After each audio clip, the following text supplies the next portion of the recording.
Hello students, मैं विवेक कुमार श्रीवास्तव, प्रवक्ता राजकीय पॉलिटेक्निक महाविद्यालय अजमेर। आज मैं तृतीय वर्ष के छात्रों के लिए PR 306 विषय में यूनिट फर्स्ट का पार्ट 2 लेकर के आया हूँ। इसमें हम बताएंगे कि इसमें कैसे पेपर की स्टोरेज करते हैं, पेपर के कैलकुलेशन कैसे करते हैं और GSM कैसे कैलकुलेट करते हैं। जैसा कि आपको पता है कि इसमें storage and safety of printed and unprinted stock है, common cause of spoilage of paper और gram per square metre paper की जो सब्सटेंस जो वेट निकालते हैं उसको GSM में कैलकुलेट करते हैं, उसके बारे में हम जानेंगे। और इससे पहले आपने पेपर की बाइंडिंग को कैसे कैसे कैलकुलेट करना है, पेपर को कैसे साइज में फोल्ड करते हैं, इसके बारे में पढ़ा था। आज हम इसके GSM के बारे में पढ़ेंगे। स्टोरेज कैसे करते हैं, फैक्ट्री से पेपर बन के आता है हमारे पास, तो उसको हम सीधे प्रेस रूम में ना ले जा करके उसको पहले एक वेयर हाउस में रखते हैं।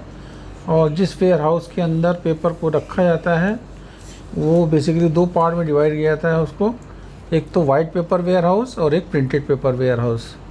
जिस स्थान पर पेपर को रखा जाता है, स्टोरेज किया जाता है, वो बड़े बड़े हॉल होते हैं, AC लगे होते हैं, उनमें ह्यूमिडिफायर्स लगे होते हैं जिससे कि पेपर को किसी भी प्रकार से डैमेज और स्पॉइल होने से बचाया जा सके। तो ये जो वेयर हाउस होते हैं, in non usually white paper जहाँ रखा जाता है उनको वाइट पेपर वेयर हाउस बोलते हैं, और जहाँ पेपर प्रिंट होने के बाद रखा जाता है बाइंडिंग या फिनिशिंग के लिए, जहाँ पेपर भेजा जाता है, जहाँ पे स्टोर किया जाता है, उसको हम प्रिंटेड पेपर वेयर हाउस बोलते हैं। The warehouse is the place of practice where printed and blank stock is handled to convert into finished product. There are 2 types of warehouse in nature, white paper warehouse unprinted paper के लिए, और printed paper के लिए printed paper warehouse यहाँ पे छपे हुए paper रखे जाते हैं। Storage of paper, white paper warehouse. In this warehouse only the unprinted sheets are stored and handled. From this warehouse the paper goes to the printing press department for printing. जो white paper ware house होते हैं, यहाँ से जैसे job decide होता है कि उसमें कितना पेपर रखना है, क्या कैलकुलेशन होती है, किस साइज़ पेपर कटना है, उनको वाइट पेपर वेयर हाउस से पिक किया जाता है।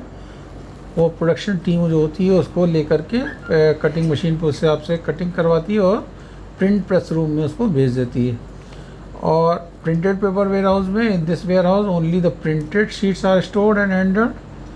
After printing, the printed sheet from the printing press department comes here for storing before it goes to the binding and finishing department. जब शीट छप जाती है तो उसको कहाँ पे स्टॉक करना है, उसके लिए वेयर हाउस बना के रखे जाते हैं ताकि आने वाली जॉब को किस प्रकार से हैंडल करना है, कैसे फिनिशिंग करना है, कैसे प्रकार की बाइंडिंग करनी है, उसको इन सारी चीज़ों को स्टोर करने से इसको वेयर हाउस में स्टोर किया जाता है, सारे शीट्स को, पेपर्स को। Store your printed paper in an enclosed space that is flat, dry and easily accessible. जहाँ भी वेयर हाउस बनाए जाएँ वहाँ पे उसको इस प्रकार से स्टोर किया जाए कि सरफेस वहाँ प्रॉपरली फ्लैट होनी चाहिए और कवर्ड होनी चाहिए, साथ ही सूखा हो, ड्राई हो, मॉइस्चर ना हो वहाँ पे, और इजीली एक्सेसिबल हो ताकि जब ज़रूरत पड़े जितने स्टॉक की आवश्यकता हो उसको वहाँ से ले करके प्रिंट रूम में, प्रेस रूम में, जहाँ भी जाना हो उसको भेजा जा सके। To protect printed paper from damage, prevent paper jams, preserve the quality of printed documents, original package store in its original package until it is ready for use. जो भी पेपर है उसको प्रॉपरली प्रोटेक्टेड फॉर्म में होना चाहिए, उसको seat के covers के अंदर पैक्ड होना चाहिए और किसी भी प्रकार से उसको मॉइस्चर से और टेम्परेचर से अफेक्टेड नहीं होना चाहिए। अगर वो किसी पेपर मॉइस्चर एब्जॉर्ब कर लेगा तो प्रिंट में रनिंग में प्रॉब्लम आएगी, पेपर जाम की प्रॉब्लम हो जाएगी मशीन में, और जो भी डॉक्यूमेंट प्रिंट करेंगे उसमें वो क्वालिटी डेवलप नहीं हो पाएगी। इसलिए पेपर को उसके ओरिजिनल पैक में जैसे फैक्ट्री से आया उसको उस हिसाब से वेयर हाउस के अंदर स्टॉक करके रख देना चाहिए, और उसको तभी खोलना चाहिए जब हमको उसकी आवश्यकता हो ताकि वो टेम्परेचर और ह्यूमिडिटी से अफेक्टेड नहीं हो। यूजुअली पेपर को प्रेस रूम के अंदर 24 से 48 घंटे पहले ही पहुँचा देना चाहिए जिस जॉब का पेपर है, ताकि उस रूम के टेम्परेचर को वो पेपर के फाइबर्स एब्जॉर्ब कर लें। जो पेपर के फाइबर्स होते हैं टेम्परेचर और ह्यूमिडिटी से बहुत जल्दी अफेक्टेड होते हैं, और जब पेपर को हमको प्रिंट करना होता है तो जहाँ पे मशीन है, जहाँ पे जॉब को प्रिंट होना है, उसमें 48 घंटे पहले, 24 घंटे पहले उस आपको पेपर को वहाँ उस साइज़ में कट करके पहुँचा दिया जाता है।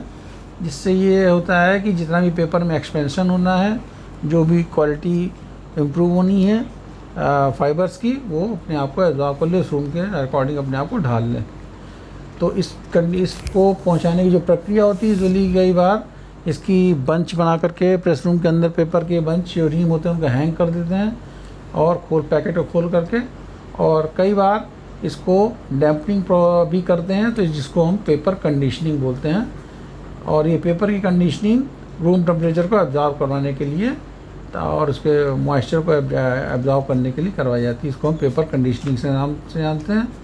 और इसको कंट्रोल करने के लिए, रूम टेम्परेचर को कंट्रोल करने के लिए एयर कंडीशनर और ह्यूमिडिफायर्स लगे होते हैं प्रेस रूम के अंदर, जिससे कि पेपर की स्टोरेज और प्रॉपर सीक्वेंसिंग जो रनिंग है हमको प्रॉपरली रन हो सके, उसमें किसी प्रकार डिफेक्ट उत्पन्न नहीं हो और कर्ली नहीं हो, क्रीजिंग नहीं हो, टर्निंग नहीं हो पेपर की, पेपर हार्डनेस ब्रिटलनेस नहीं हो। कई तरह की समस्याएं आती है पेपर में, जिसको हम स्पॉइलेज से बचा सकते हैं स्टोर करके प्रॉपरली।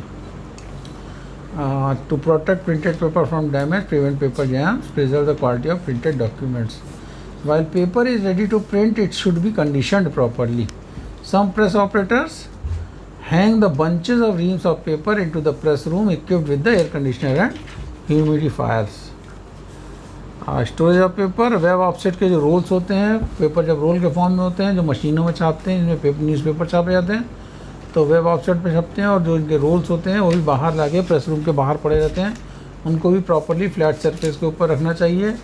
और बड़े डायमीटर्स के जो रोल्स होते हैं उनको स्मूथ सरफेस के ऊपर रखना चाहिए, और उनके अंदर किसी भी तरह से ड्राई हो, प्रॉपर डर्टी नहीं होनी चाहिए, और उनको वेट या गीलापन उनको एब्जॉर्ब करने नहीं करवाना चाहिए। आपको ये ध्यान रखना है कि जो पेपर्स के रोल्स हैं अगर ओपन में रहेंगे तो बहुत जल्दी टेम्परेचर से अफेक्टेड हो जाएंगे, इसलिए एनक्लोज सरफेस में, एनक्लोज रूम के अंदर प्रॉपर स्पेस डिसाइड करके इनको रखा जाना चाहिए। The scrap paper is divides when stacking unwrapped rolls. जब भी रैप को खोलें तो उसके ऊपर प्रॉपरली स्क्रैप पेपर के डिवाइडर्स लगा कर खोलना चाहिए। Use roll clamp truck for minimum pressure to lift the rolls. जब रोल्स को उठाते हैं उनमें प्रेशर बहुत ज़्यादा नहीं हो, इससे डैमेज नहीं बने, उनके ऊपर किसी का निशान डेवलप नहीं हो जाए। Common causes of spoilage of paper. बहुत सारे कारण हैं जिससे हमारा पेपर का स्पॉइलेज होता है, पेपर ख़राब हो जाता है, बहुत सारी शीटें वेस्ट हो जाती हैं जो कि वेस्टेज में होती हैं और किसी काम में नहीं आती। तो उनको बचाने के लिए उनको प्रॉपरली बहुत सारी चीज़ों को ध्यान रखना। सबसे ज़्यादा पेपर हमारा ट्रांसपोर्टेशन में ख़राब होता है। जब फैक्ट्री से पेपर बन के निकलता है और प्रेस रूम तक आता है तो बीच में बहुत सारी लेबर होती है जो उसको मिस हैंडलिंग के कारण पेपर ख़राब होता है प्रेस रूम तक आने तक। तो मेन चीज़ है शिपिंग में हमको ध्यान रखना है कि पेपर हमारा स्पॉइलेज ना हो। A lot of spoilage occurs during the transportation from press room to the bindery. जब फिनिश प्रोडक्ट बनाते हैं बाइंडिंग रूम के अंदर, पेपर को कई सारे स्टेजेस से गुजरना होता है, तो उसको प्रॉपरली ट्रांसपोर्टेशन उसका प्रॉपरली हैंडल विद केयर होना चाहिए। Stitch wrapping without corner boards and well bent corners of the sheets causing down stream machine feeding problems. जिससे कि मशीन में जब पेपर रन हो तो उसमें किसी तरह की प्रॉब्लम्स नहीं आए। Paper characteristics such as thickness, curl, brittleness, grade and coating are very important. Paper की कोटिंग नहीं उखड़नी चाहिए, पेपर में ब्रिटलनेस नहीं आनी चाहिए, उस पेपर को कर्ल नहीं होना चाहिए। कॉर्नर आप देखते हैं कई बार को पेपर के कॉर्नर रखे मुड़ने लग जाते हैं और मिस हैंडलिंग के कारण भी पेपर फटने लगते हैं, ऊपर नीचे की शीटें फट जाती हैं। तो इन सारी चीज़ों को ध्यान रखना है ड्यूरिंग ट्रांसपोर्टेशन और शिपिंग के टाइम पे। Temperature and humidity. सबसे ज़्यादा पेपर टेम्परेचर और ह्यूमिडिटी से अफेक्टेड होता है। पेपर के फाइबर्स जो होते हैं बहुत जल्दी मॉइस्चर को एब्जॉर्ब कर लेते हैं, जिससे पेपर में एक्सपेंशन होने लग जाता है। और जब हम 4 कलर की प्रिंटिंग करते हैं, मल्टी कलर प्रिंटिंग करते हैं, तो एक कलर के ऊपर जैसे ही दूसरा कलर पड़ता है प्रेशर के कारण, तो पेपर के फाइबर एक्सपैंड हो जाते हैं, जिससे हमारा मिसरेशन की प्रॉब्लम आती है। तो ह्यूमिडिटी को बहुत ज़्यादा जरूरी कंट्रोल किया जाना। अगर ह्यूमिडिटी कंट्रोल नहीं है, मॉइस्चर ज़्यादा हो रहा है, तो हमारा पेपर में फाइबर्स के एक्सपेंशन होने की बहुत सारी संभावना होती है, इससे मिस रजिस्ट्रेशन होता है और 4 कलर की प्रिंटिंग सेम रजिस्ट्रेशन में नहीं हो पाती है। The paper is very much affected by the temperature and humidity. Due to more humidity the edges of paper becomes curly. Paper मुड़ने लग जाता है, फीडिंग में प्रॉपर अंतर नहीं कर पाता मशीन के अंदर। Too much temperature also affected the paper fibres that becomes affected by temperature and humidity. It must be controlled by the air conditioner and humidifiers. हम बात करते हैं ग्राम पर मीटर स्क्वायर जीएसएम की, जो कि बड़ा वेल नोन टर्म है। जीएसएम, पेपर कितने जीएसएम का है, इसका मतलब थिकनेस कितनी है पेपर की, कितनी मोटाई का पेपर है। और जिसको सब्सटेंस ऑफ पेपर हम बोलते हैं, इसे ग्रामेज वेट कहलाता है, और इसको जीएसएम से डिनोट करते हैं।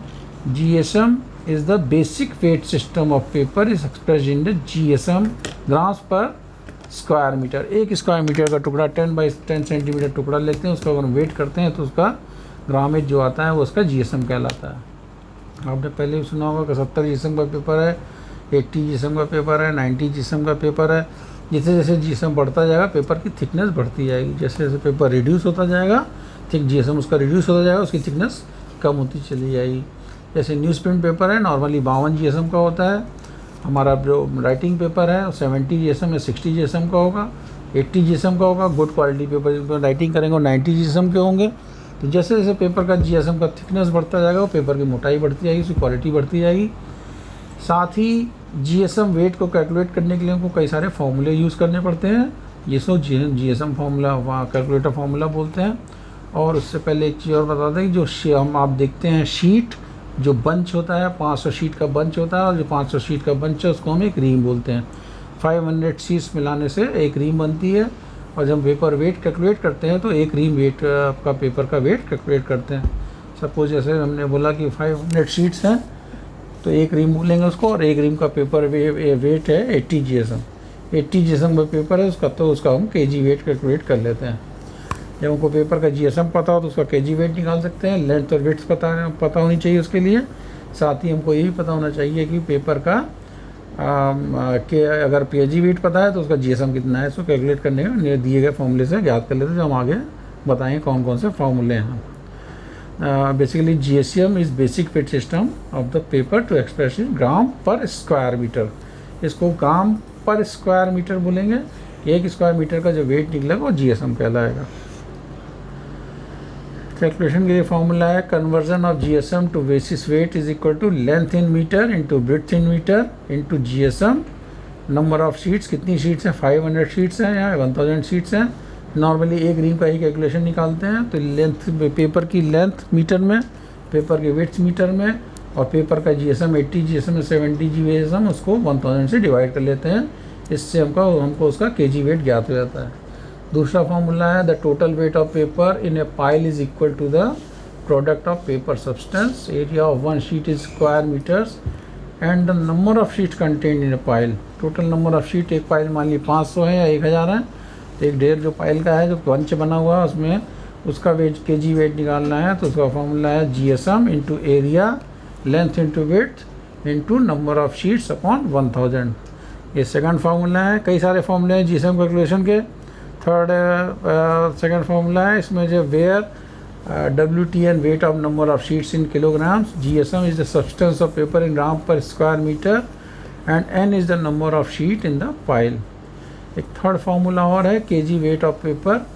ये बड़ा स्टैंडर्ड फार्मूला है, इसको कभी भी आप यूज़ कर सकते हैं। केजी वे पेपर का केजी वेट निकालना है तो length into weight into GSM upon 3100, 3100 से डिवाइड कर देंगे तो पेपर का GSM कैलकुलेट हो जाएगा, उसका केजी वेट निकल जाएगा। सपोज हमने बोला 80 GSM का पेपर है और लेंथ है उसकी 23 इंच बाई 36 इंच, तो 23 इंटू 36 इंटू 80 GSM अपॉन 3100।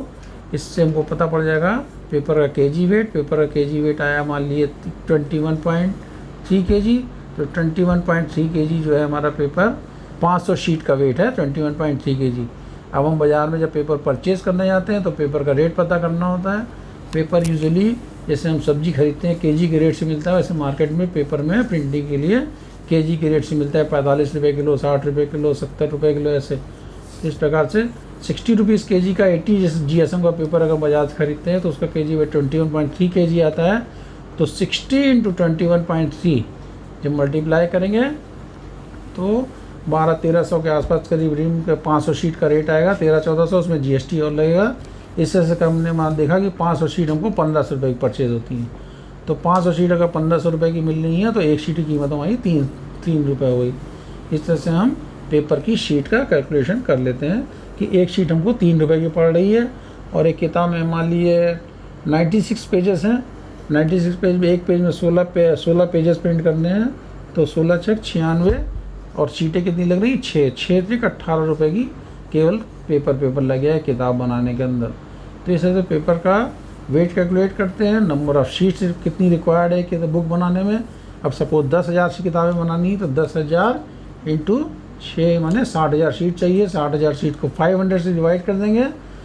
इस तरह से हमको 120 रीम पेपर की आवश्यकता होती है। इस तरह से पेपर का कैलकुलेशन कर लिया जाता है और उसका केजी वेट पता कर लेते हैं, उसका जीएसएम निकाल लेते हैं, नंबर ऑफ़ शीट्स कितनी जरूरी। इस तरह से हम जब कॉस्टिंग करते हैं तो पेपर की रेट को एस्टिमेट कर लेते हैं कॉस्टिंग एस्टिमेटिंग में। जीएसएम कैलकुलेशन के लिए एक फॉर्मूला और है, जीएसएम निकालना है तो GSM is equal to KG weight into 3100 upon length into width, जहाँ पे L and W are in inches. Length और विड्थ इंचेस में दी हुई है और उसका जीएसएम निकाल के केजी वेट निकाल लेंगे।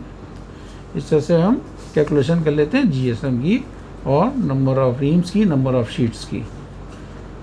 कई बार हमको रील भी होती है हमारे पास, फिर उसका रीम का वेट निकालना है, length into width in inches into gram weight upon 3100। Length centimetre में दी है तो length into width in centimetre upon 20,000। जब रील है पेपर की तो पेपर की रील निकालने के लिए उसका वेट निकालनी है, gram weight into width in centimetre of reel into length in metre upon 1 lakh. और एक 6th फॉर्मूला है to find the length of metre in reel of a given size, gram weight and total weight in kilograms, that is weight of reel in kg into 1 lakhs upon gram into width in centimeter। इस तरह से हम paper की calculation कर निकाल लेते हैं। Thank you.